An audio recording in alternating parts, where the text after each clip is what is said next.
All right, welcome to this week's edition of Specialty Crop Corner. We are into the beginning of Ohio strawberry season. For us here in Southern Ohio, our growers started harvest last week, and there continues to be large amounts of production and marketing opportunities when it comes to Ohio strawberry production.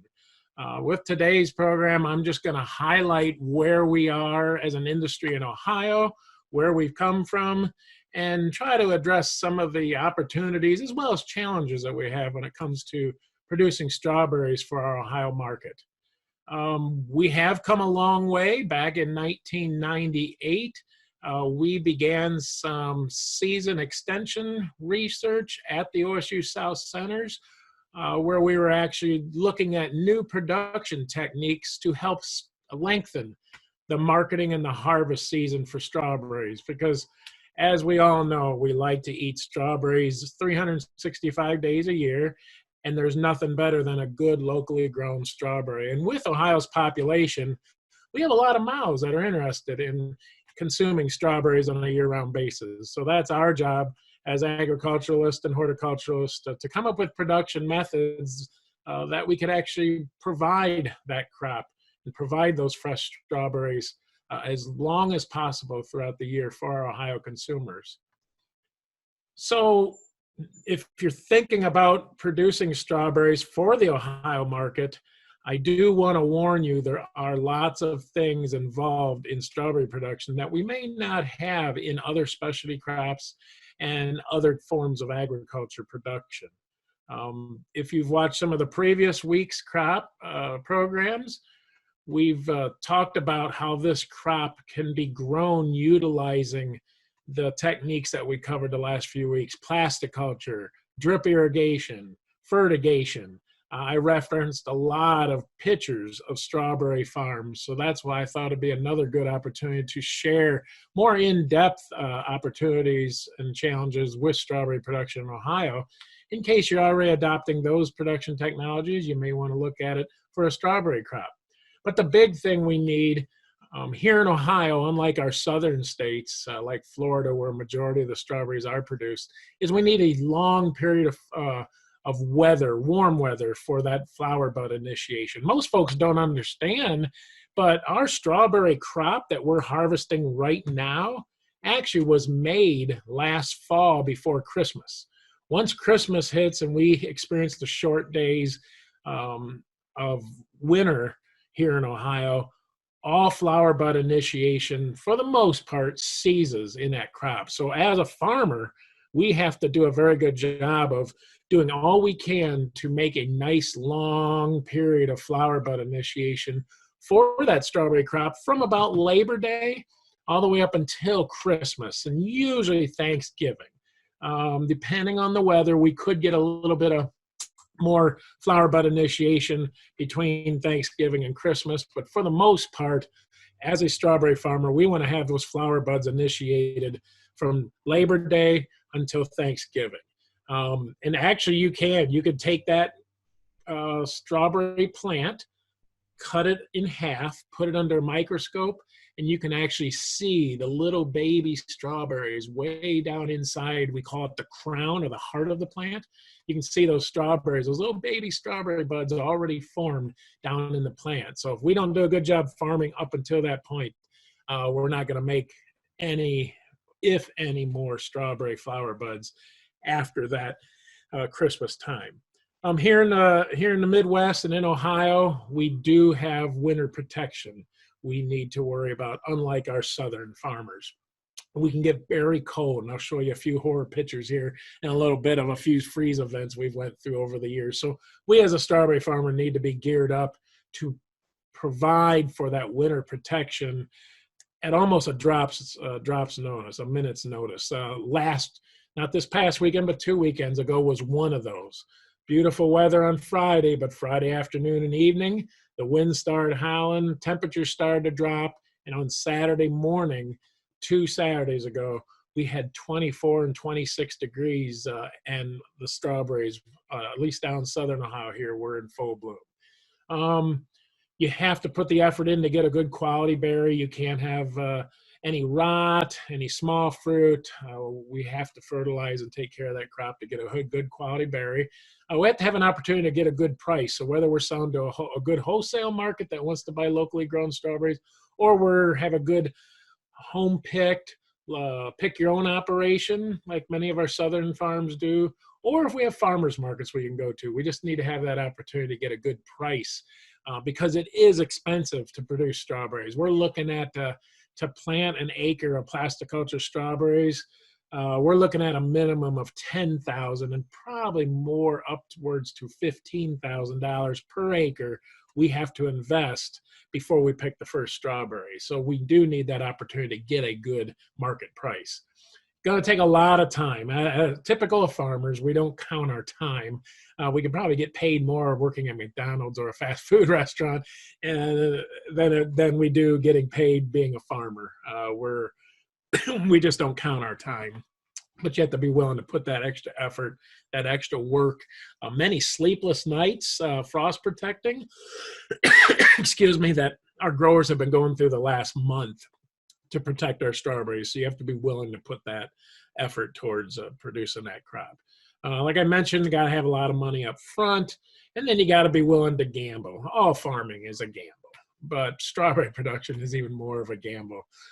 With the winter protection, the potential for freeze injury, and the potential for frost. But if you can put into the crop all of these and these different essentials that are needed to produce a good quality crop, the financial rewards are waiting there for you.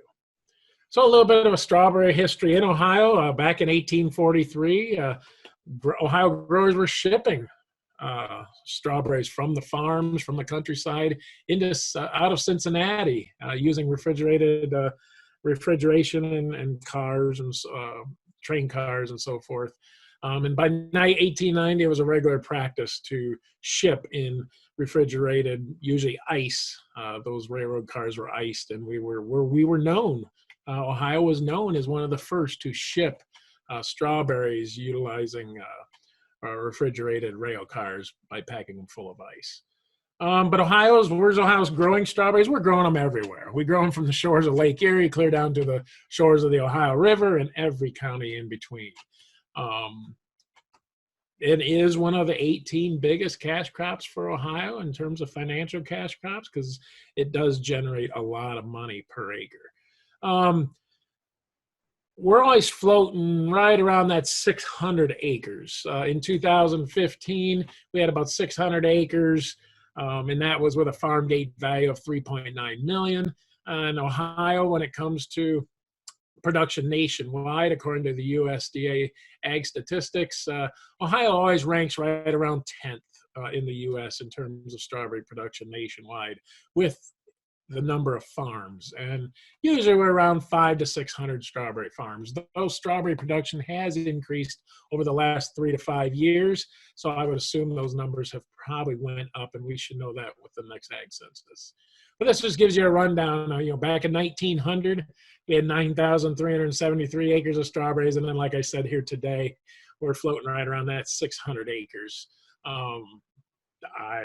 I'm not quite sure why we're seeing. I can contribute the reduction in acreage from the 80s to the late 90s.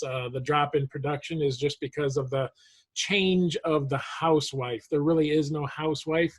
We have dual income families.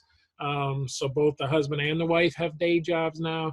And back in the 1970s, 1980s, we had quite a bit more acreage because we had stay-at-home moms, and the moms would stay home and make a lot of jams, a lot of jellies, and they picked your own strawberries. So we had a lot of acreage back in the 70s and the 80s, but that acreage has went down. Another reason the acreage has went down is because our yields have went up due to some of the unbiased research-based information that we've generated at the South Centers and at Ohio State. We're now almost tripling, if not quadrupling, the number of strawberries we produce per acre compared to back in the 70s and the 60s and the 1900s. Our yields have just grown tremendously. Probably from the 1900s, we're probably over 10 times more yield. So that's why you see acreage dropping. But the consumer demand is still there. Ohio's consume 89 million pounds of strawberries annually, but Ohio farmers only produce 1.8 million pounds annually, again, according to the USDA. So you see the wide open window of opportunity we have. 89 million pounds is what Ohio consumers eat. Almost not even 2 million pounds is what we produce. So there is a wide open window for farmers to make and capture that existing market, not even a market we have to even build, just a market that we have to produce for. So we could produce another 87 million pounds of strawberries, and that's where we come in. If we could produce that, that could mean an estimated farm gate value of about $150 million to the state of Ohio, not to mention the jobs that it would create, and the income it would provide for our Ohio farm families. And that's why we're doing the research we have been doing at the OSU South Centers and at Ohio State for the last, since the late 90s, is trying to come up with ways that we can actually increase that market season, that production for our consumers. Ohio is home to one of the several food industries that process strawberries, but the largest one is the Smucker's company that makes Smucker's jam. They're right up in Orrville, Ohio. Most people don't know that, but Smucker's strawberry jam is made in Orrville, Ohio. But the sad thing is they source almost all of their strawberries outside of Ohio. But so there's another wide open window of opportunity for our producers to produce for the J.M. Smucker Company up in Orrville. And then we have lots of wholesale produce companies throughout Ohio that are always looking for Ohio locally grown strawberries to fill a market demand that their buyers are wanting. So traditionally we have been, it's called matted row. It's where you plant one strawberry plant and then it makes all these daughters or runners, and those all mat together into one solid row of strawberries. So traditionally, Ohio, going back to the 1900s, has been a matted row strawberry state. Not a bad production method, works very good for our Ohio farms. My grandfather actually purchased a couple farms growing matted row strawberries. It's been good for many generations of Ohio farmers, but it's a very narrow harvest window. Usually we harvest matted row, and again, it varies from southern and northern Ohio, but anywhere from Memorial Day to about July 20th. Memorial Day being us down south here, July 20th being up north, and it usually is a 3-week season, 3 to 4 weeks, depending on the weather. So the research that we have done since 1998 at the South Centers has come up with lots of production methods that have been adopted by farmers that help widen that harvest window.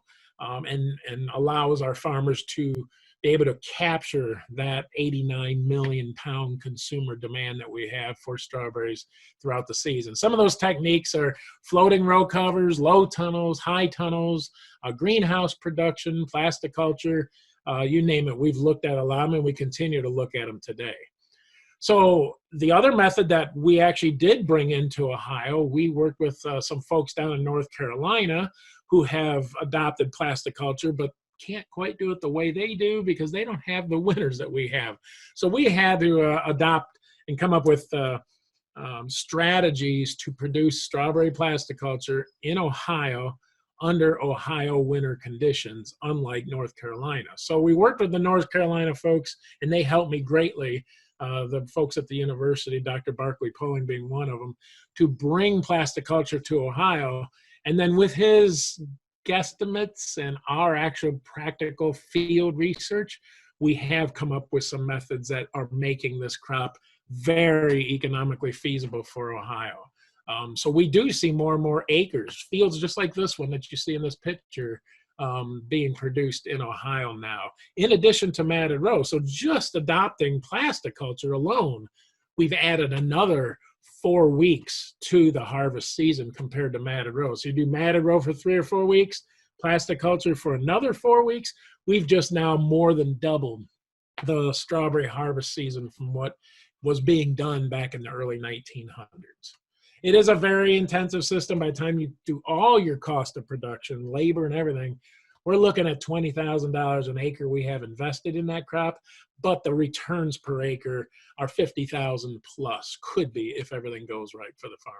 So like I said early on, our profits are influenced by the number of flower buds that are initiated, and that's all done in the fall. So we have to have these flower buds that are expressing themselves in this picture now. Those are made down internally inside the plant from Labor Day to Thanksgiving. And really we want about 35 to 40 good blossoms that make it to fruit production. That'll give us 1.5 pounds per plant, and that's about a quart per plant. And that'll yield us 26,250 pounds per acre. So with that, we can make some good profits. We even have some folks pushing 2 quart per plant under some seasons, and that has potential. Now that we've been at this for, over going way over 10 years now, we have the potential, and that's where our research continues to try to maximize that fruit production per plant. But these are some of the worst case scenarios. This was an Easter freeze event back in January 7th of 14. Even with winter protection, floating row covers, everything we needed to do, we went down to -20 and -15 in many parts of Ohio. And as you can see from that cross section of that strawberry plant there, you see the brown internal discoloration. That's freeze damage. So like I said, the flower buds are initiated right from Labor Day to Thanksgiving or Christmas. And then we get a freeze event like this on January 7th. What happened when we got that internal freezing? All the flower buds were killed. So when that plant, if it didn't kill the plant outright, when it did emerge, the flower buds emerged dead. The flowers were actually had a black spot and were unviable once they emerged in the spring. So we have growers doing things like this. This is where we actually do row covers, which is a spun-bound material. We put irrigation water on top of that spun-bounded row cover and make like an igloo. And for when we do this type of production, we can actually protect down to 8 to 10 degrees. So if we have a 24-degree night, we can keep it about 32, 34, as long as we keep supplying water on top of it, because it's the freezing action of the water that actually releases heat. Once we quit applying water and we quit that free ice formation, then things can get bad real fast. But the trick is to continue putting water on. And by continuously freezing the water, it releases just a little bit of heat that keeps them temperatures above freezing. So again, I mentioned a lot of this. We're getting to the end of the program here, but we do need a long period for flower bud initiation, like I mentioned, in the fall. And we do need to protect our crops from winter freezing temperatures, and then we need to be able to protect our crops, such as this picture here you see with the row covers pulled over top of it when it comes springtime and the flower buds begin to emerge. So there's many times that from January until early May that we could still lose our crop, even though we've done a good job of producing those blossoms. A couple ways, back in '94, this was our first strawberry season extension research we did at Piketon back in '94, where we actually grew strawberries inside this high tunnel. And we are continuing that research today, working with Dr. Cherry Kubota up at our Horton Crop Science Department at OSU. Me and her just recently received a grant where we're going to be expanding this, because we think this can actually take that season a little bit further yet for our farmers. So again, we can harvest possibly year-round using greenhouses and high tunnels. We'll know here after about 3 years of our research that is to be planted here this spring or this fall. But we do have some issues that will hopefully, spotted wing Drosophila, some other issues that will hopefully surface that we can help farmers make their way through as they adopt tunnel and greenhouse production for strawberries. Some of it's going to look like this, growing in gutters in greenhouses. Dr. Kubota is doing this already on a small scale, and we're going to expand that with our trials going in at Piketon here this fall. Different types of production methods. We've looked at this at Piketon. Limited success, but we need to give it a few more years to perfect. Baskets, that could be another way to extend that greenhouse season. Stackables, we've looked at this at Piketon. Again, we'd like to pursue it a little bit more with the experience and the data that we've already gotten and see if we can expand on that.